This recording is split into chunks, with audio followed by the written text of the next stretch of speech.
Assalamualaikum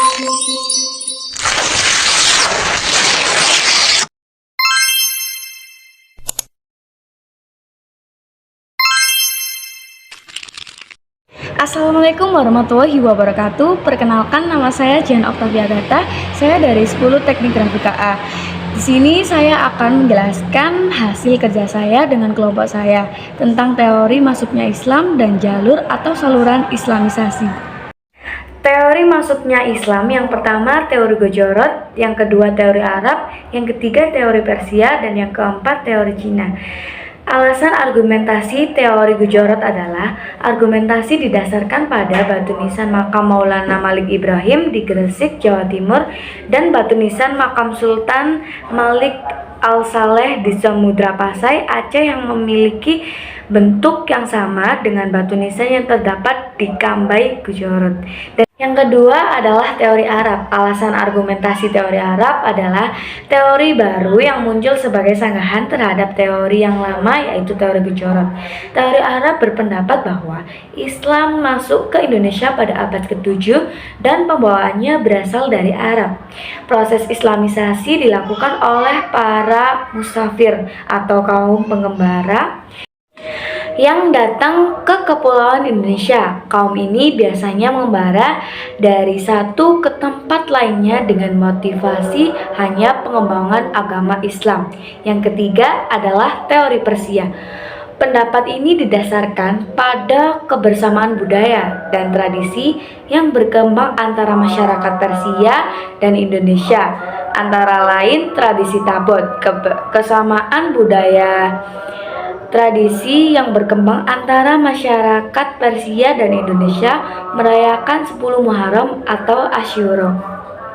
Yang keempat adalah teori Cina. Alasan argumentasi teori Cina adalah teori ini menyebutkan bahwa asal mula sejarah masuknya agama Islam ke Indonesia berasal dari Cina.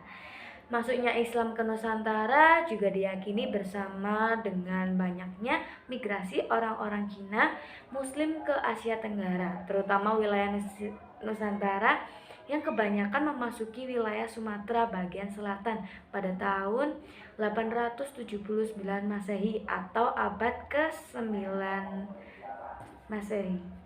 Dari penjuru negeri, salah satunya dari Timur Tengah seperti Arab dengan Persia.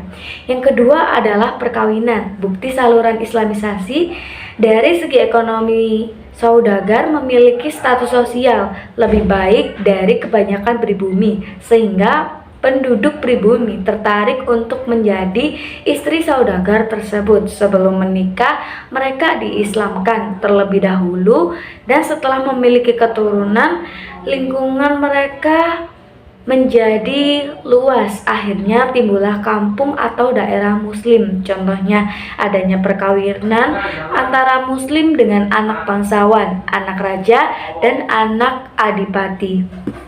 Ketiga adalah pendidikan. Bukti saluran Islamisasi pendidikan. Yang pertama, muncullah pesantren yang diselenggarakan oleh para ulama, yang kemudian muncul para ulama-ulama yang kemudian berdakwah di tempat-tempat lain untuk mengajarkan Islam. Contohnya munculnya pesantren dan para ulama atau kiai. Dan yang keempat adalah kesenian. Bukti saluran Islamisasi kesenian yang paling terkenal adalah wayang. Ia menjadi alat bagi Sunan Kalijaga untuk menyebarkan Islam. Selain itu ada perkembangan pula sastra, hikayat, babat, dan lain-lain, serta perkembangan seni budaya dan seni ukir. Contohnya pertunjukan wayang dan gamelan.